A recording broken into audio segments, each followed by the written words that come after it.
Olá, queridos amigos, queridas amigas, estamos de volta com o nosso programa Semeando Espiritualidades, Diálogo e Crítica, e hoje estamos só eu e Maurício Zanolini para conversar a vocês sobre um assunto que nos toca de perto, né? E vamos comentar um pouco sobre esse projeto, que é um dos projetos que nós lideramos aqui na Universidade de Pampédia e na Associação Brasileira de Pedagogia Espírita. Tudo bem, Maurício? Tudo bom?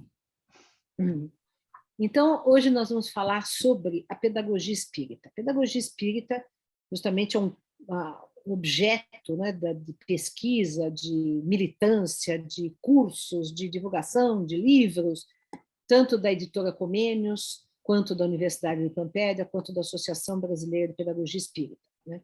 E, assim, a gente tem aqui nos nossos programas sempre dialogado com todas as vozes, né, de diversas tradições espirituais, mas hoje também vamos marcar o território da nossa própria voz, né? Em primeiro lugar, explicando o que é essa pedagogia espírita, né? Porque logo de cara as pessoas já pensam que se trata de uma catequese, de uma doutrinação, de uma pedagogia confessional, né? Porque, lógico, espírita, então as pessoas serão doutrinadas no espiritismo, mas não é esse o objetivo e nem é essa a característica principal da pedagogia espírita. Tanto que todo esse trabalho que nós fazemos aqui de diálogo interreligioso faz parte da própria pedagogia espírita. Exatamente. Né? A gente não vai dar aula de Kardec, né? Que o pessoal gosta, acho que é aula de Kardec, não. Mas é engraçado, porque assim, o movimento espírita tem o próprio movimento espírita tem uma ideia de educação de espiritismo que é muito arraigada, né? Então, também quando a gente fala para fora do movimento espírita, a gente fala pedagogia espírita, as pessoas acham que a gente vai dar aula do que é espiritismo. E para dentro, as pessoas acham que a gente vai dar aula de Kardec, né? Então, tanto um lado quanto o outro não entenderam. Exato, exato. É difícil explicar, exatamente porque nós estamos partindo de alguns pressupostos que são estranhos para a maioria dos espíritas e dos não espíritas, né? O primeiro pressuposto é que o espiritismo não é para ser feito como objeto de proselitismo, que não é uma religião no sentido convencional da palavra, embora tenha uma proposta de espiritualidade, né? É mais uma filosofia, e que a liberdade de pensamento é crucial, é a principal, porque para nós não significa dizer que fora do espiritismo não há salvação, não, né? A verdade, nós consideramos sim que a verdade está em toda parte, Kardec já dizia isso, né? Então, dentro da proposta da pedagogia espírita, inclusive, por exemplo, no curso de pós-graduação de pedagogia espírita que nós damos, tem um módulo de ensino interreligioso. Muitas das pessoas que a gente entrevista aqui são professores da pós, ou vice-versa, acabam se tornando professores da pós, porque essa semana mesmo passada, um professor que nós entrevistamos aqui, depois nós chamamos para dar aula na pós, que foi maravilhoso. Excelente, né? Nossa, foi muito bom. Foi muito bom, sobre o candomblé, né? Foi o Márcio Jagum, né? Márcio de Jagum, que, aliás, assistam a entrevista dele, que foi excelente aqui no CBN. Foi muito bom. Então, chamamos para dar aula na pós-graduação de pedagogia espírita, né? Também a monja Xingandra, que até pouco tempo aqui fazia parte da Paz e Bem, também é professora. Enfim, por quê? Porque nós entendemos, quer dizer, dentro da perspectiva espírita, que, primeiro, a verdade está em toda parte, não é exclusividade de uma tradição espiritual, de uma religião, ou de uma filosofia, ou de uma perspectiva. Então, é enriquecedor esse diálogo, né? Segundo, na educação, se a gente vai trazer para a educação algum tipo de espiritualidade, e é isso que nós defendemos, sim, trazer a espiritualidade para a educação, ela tem que ser trazida de forma interreligiosa e não confessional e catequética, porque é anticonstitucional, contra a liberdade do pensamento e contraprodutivo para a sua própria religião se você a impõe para alguém, ainda mais para uma criança, né? Exatamente. Então, a imposição, o proselitismo, são coisas assim totalmente superadas, né? O que é bom e enriquecedor é o diálogo, é a presença de toda a diversidade possível para que haja um respeito mútuo e uma aprendizagem mútua, né? Agora, então, uma das características principais defendidas por nós na pedagogia espírita é justamente o ensino interreligioso, tanto que nós temos a pós-graduação e tem um módulo de ensino interreligioso. Agora, o que é diferente da pedagogia espírita de outras pedagogias? Isso é uma questão importante. Quer dizer, claro que a pedagogia espírita ela é prima irmã, como eu sempre digo, de outras pedagogias avançadas, libertárias, transformadoras. Por exemplo, da Maria Montessori, do Janos Korczak, do Paulo Freire, da pedagogia Waldorf. Todas essas pedagogias elas têm parentesco com a pedagogia espírita. Por quê? Porque todas descendem de Rousseau, Pestalozzi, Comênios, né? Todas são transformadoras no sentido de questionar a educação tradicional. Então, a pedagogia espírita questiona e não aceita, e não se encaixa na educação tradicional, né? Propõe. Então, por exemplo, um Summerhill é muito semelhante a um Pestalozzi de Verdun, né? Onde Kardec estudou, né? Do século XVIII. Então, tem essas confluências de ideias, né? Agora, tem alguma coisa que é específica, claro, da pedagogia espírita, senão não seria pedagogia espírita, seria qualquer outra coisa. Que é o espírita. Espírita. Exato. O que caracteriza a ideia de que a criança é um ser encarnado, né? A criança traz uma bagagem, a gente tem que trabalhar com a criança com o respeito que nós devemos a um ser que vem de longe, que tem uma bagagem espiritual e que veio fazer uma tarefa aqui nessa vida. Isso não significa que nós vamos tentar convencer a criança, ou adolescente, ou jovem, a acreditar ou aceitar a reencarnação. Não, mas vamos enxergá-la ou enxergá-lo como um espírito reencarnado, né? Então, essa é a especificidade da pedagogia espírita. E isso amplia, digamos assim, a visão que nós temos do ser humano, que é uma visão mais complexa. Não é só a influência do meio, não é só a biologia, não é só o determinismo genético, não é só a classe social determinante, mas é também a herança e a bagagem que o espírito traz de múltiplas vidas. Porque, claro, o espiritismo é reencarnacionista. Agora, qual é a legitimidade disso na nossa sociedade?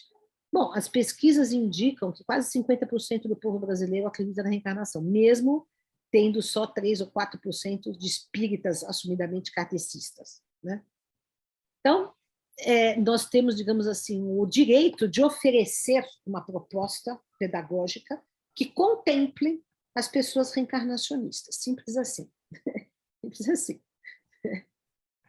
E é interessante porque tem essas coisas que tem nessas pedagogias que você chamou de irmãs, né? Que é a inclusão de linguagens diferentes, de uma abordagem fora de sala de aula também, né? De uma relação afetiva com o aluno, que é muito forte nessas pedagogias mais libertárias, né? Mais que prezam pela autonomia e tal. Apesar de que elas não têm essa visão reencarnacionista, né? Mas aí quando a gente traz a visão reencarnacionista, essas coisas são ressignificadas, né? Então, a questão, por exemplo, da arte, da música, pode ser formas de relembrar aquele espírito de experiências outras que ele teve, de trazer à tona de volta conhecimentos que ele já tem.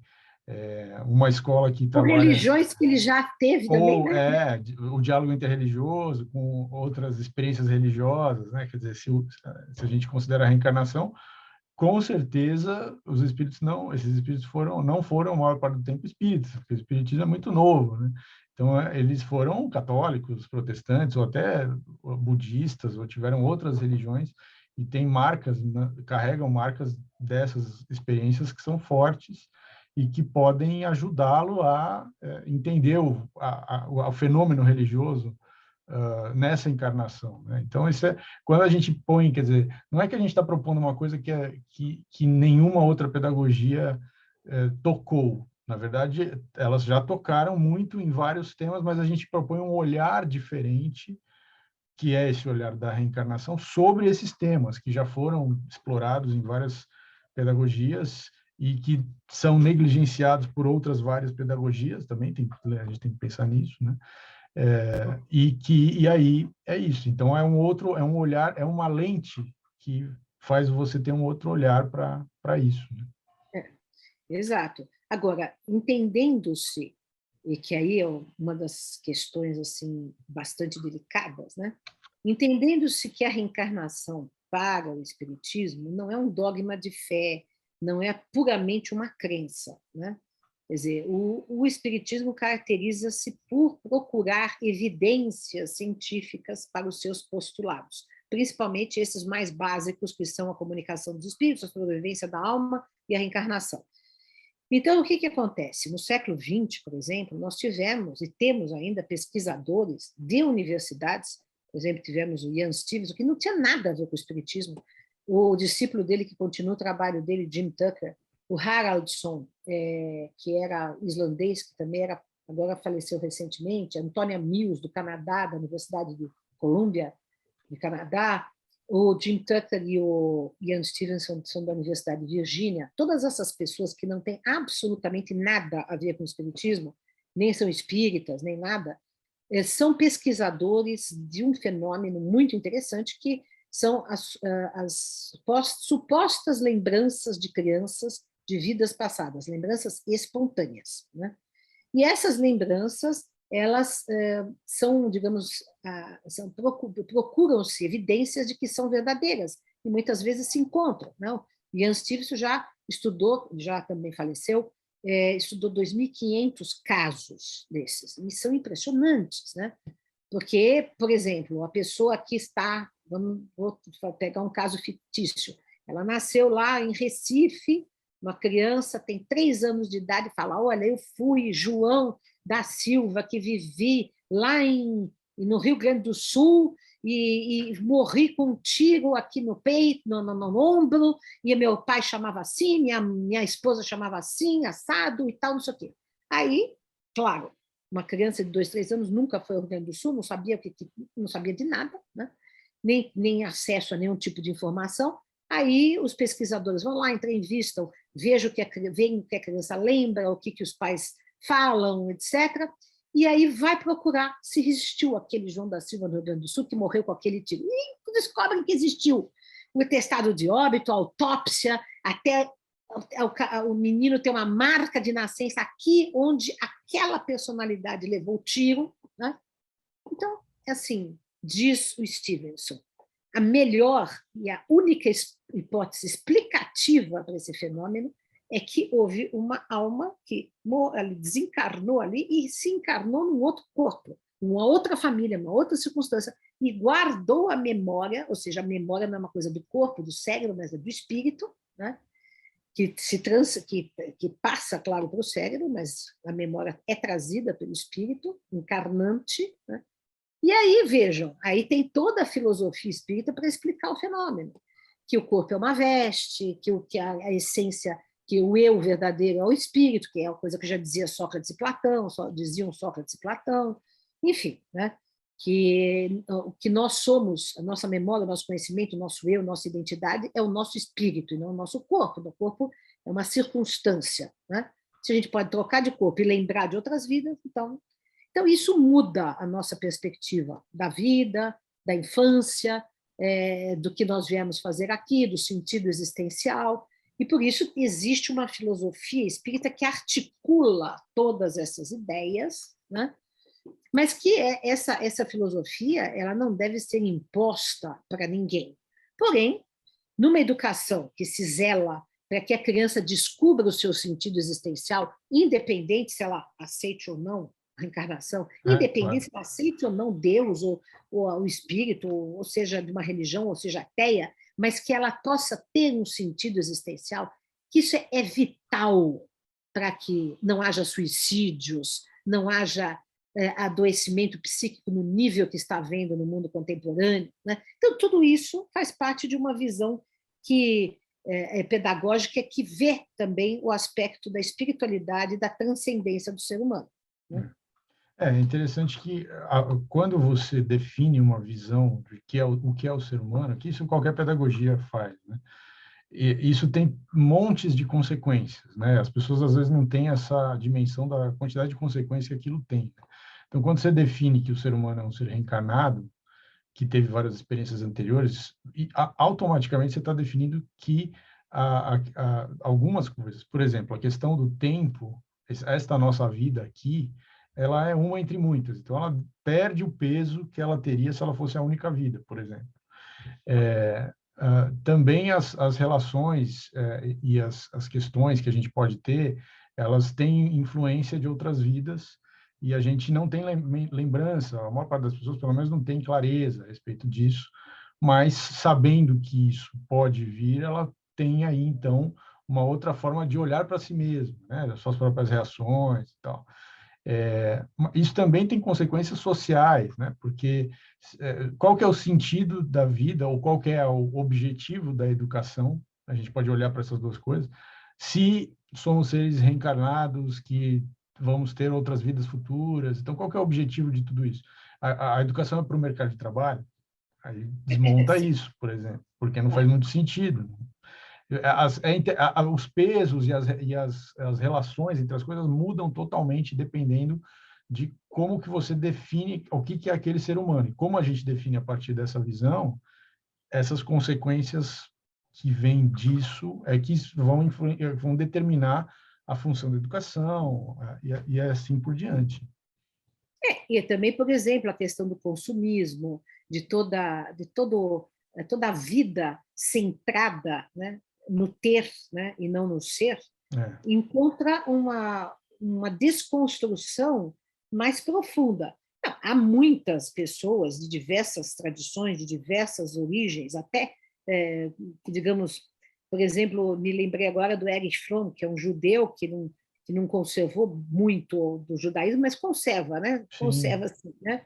Mas estou dizendo, mas ele não é uma pessoa religiosa, Não é ortodoxo, não. né? Não é uma pessoa religiosa. No entanto, ele tem um livro maravilhoso chamado sobre ser e ter, né? Ter ou ser, né? E aí demonstra, né, que nós, na medida em que só procuramos o ter, nos esvaziamos de sentido. Então, veja, isso é obviamente que uma pedagogia espírita, porque espiritualista, porque cheia de buscas filosóficas existenciais, deve impregnar a educação disto, né?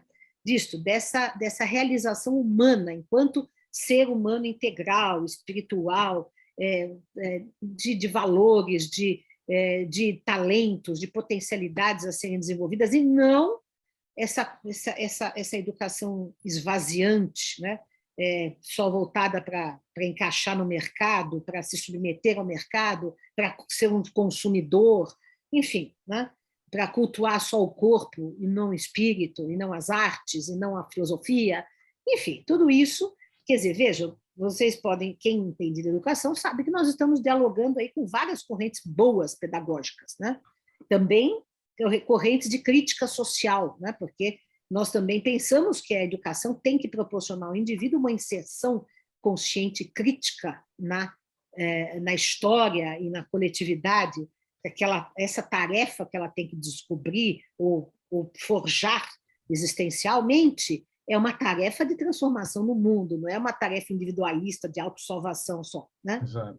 Então, tudo isso está dentro dessas nossas amplas reflexões sobre a pedagogia espírita. E não é uma invenção minha ou da Associação Brasileira de Pedagogia Espírita ou desse curso que nós damos todos os anos, né? Que nós estamos agora iniciando em fevereiro a 18ª turma do curso de pós-graduação de Pedagogia Espírita.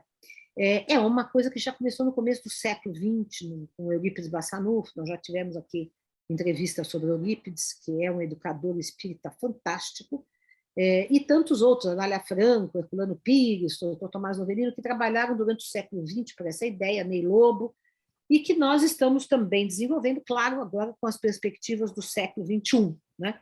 Que são mais complexas, né? Bem mais, bem mais.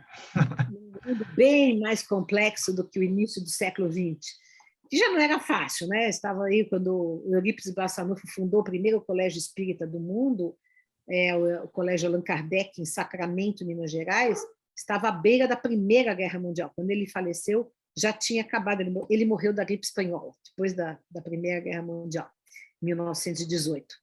E a Anália Franco morreu em 1919 também da gripe espanhola, né? Outra grande militante da educação, da pedagogia espírita, feminista, uma pessoa fantástica. Então, vejam, nós estamos trabalhando essas ideias que não são fechadas, que não são acabadas, que não são definitivas, que precisam de experimentação prática, de pesquisa, e nós já estamos trabalhando há muitos anos, e a nossa Universidade de Pampédia é uma proposta dentro da pedagogia espírita, e ao mesmo tempo ela promove, mas pratica, e dentro dessa prática, portanto, é uma universidade livre, aberta, plural, com pessoas de várias tradições religiosas, filosóficas, espirituais, que fazem parte do nosso corpo docente e que dão aula na nossa pós, nos nossos cursos, né? Então, é todo um projeto muito bem concatenado, que também temos os livros, né, da editora Comênios, que são publicados dentro desse cruzamento de ideias, de pessoas que participam desse grande projeto, né? E agora nós vamos convidar vocês, que se vocês quiserem fazer o curso de pós-graduação de Pedagogia Espírita, que estiver nos vendo e não fez ainda, e gostaria de fazer, tem interesse, né? Você explica, Maurício, aí. É um curso de 2 anos, ele vai começar agora em fevereiro. É um sábado por mês, as aulas, né? Acontecem um sábado por mês, é ao vivo, a gente faz pelo Zoom. E depois esse material fica disponível para as pessoas poderem rever ou, se perdeu, assistir. Fora esses encontros, tem materiais outros que a gente manda, vídeos, textos, porque, na verdade, a gente já tem bastante material. A gente tem a nossa plataforma de cursos EAD, que a gente foi, ao longo do tempo, alimentando. Então, a gente tem muito material gravado e tal.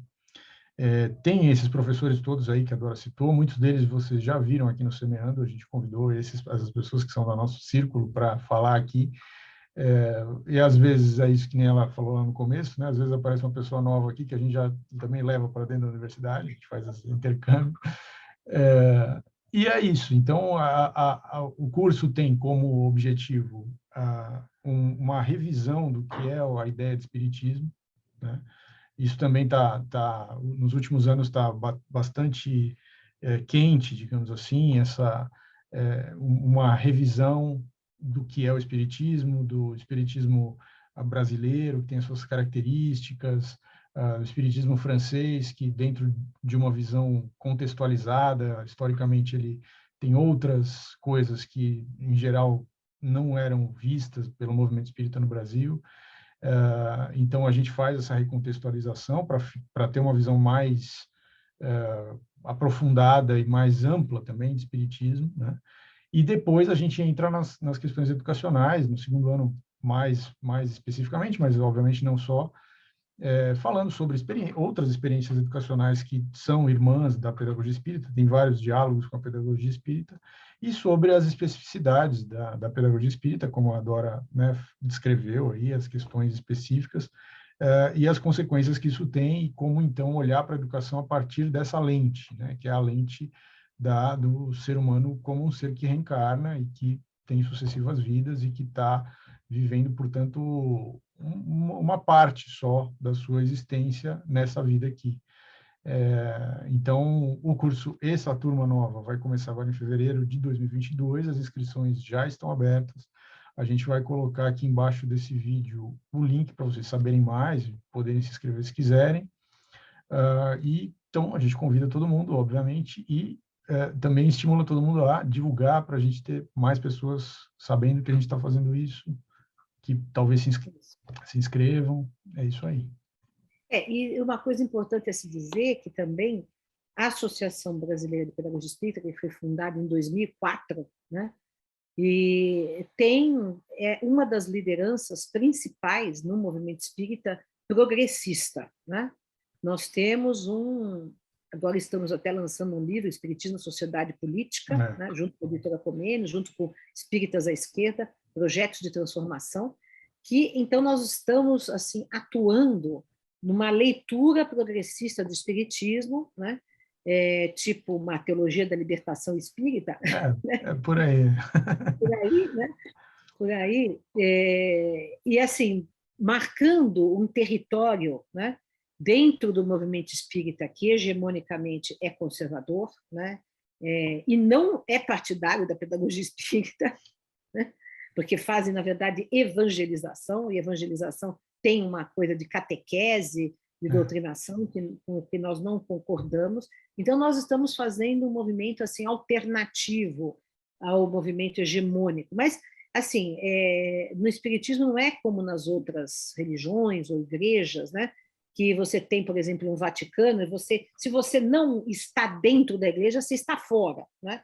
O espiritismo é livre. Você pode ser espírita sem jamais ter ido a um centro espírita, sem jamais ter participado de uma reunião, sem pertencer a nenhuma federação, a nada. Então, não existe esse compromisso institucional no espiritismo, embora haja instituições que queiram tomar para si digamos, esse papel, né? Papel, né, de liderança necessária, né, ou de chefia necessária. Mas isso não é Kardec, e nós temos inúmeros modos de ser espírita, no Brasil e no mundo, né? E nós somos espíritas progressistas, livres, emancipatórios, justamente por isso que nós trabalhamos uma educação que é mais assemelhada a uma educação anarquista, livre, do que uma educação tradicional, né? Claro. Que nós criticamos, né? Então, estamos muito mais alinhados a educadores como o Alexander Neil, do Summerhill, Paulo Freire, como José Pacheco, enfim, né? Dentro das vanguardas, né? E não nos conservadorismos. Então, essa é o que nós temos trabalhado. Então, venha participar conosco, divulguem aqui a nossa conversa de hoje, e ficamos por aqui. Na próxima vez, a gente promete trazer um outro excelente entrevistado, porque, olha, os entrevistados aqui estão sendo fantásticos. A gente termina o programa e manda mensagem, pô, foi bom? Foi bem legal. A gente adorando. Aprendemos também, né? O diálogo sempre enriquece. O diálogo enriquece muitíssimo, e o nosso programa é uma prova disso, tá? Então, ficamos por aqui. Um grande abraço a todos e todas.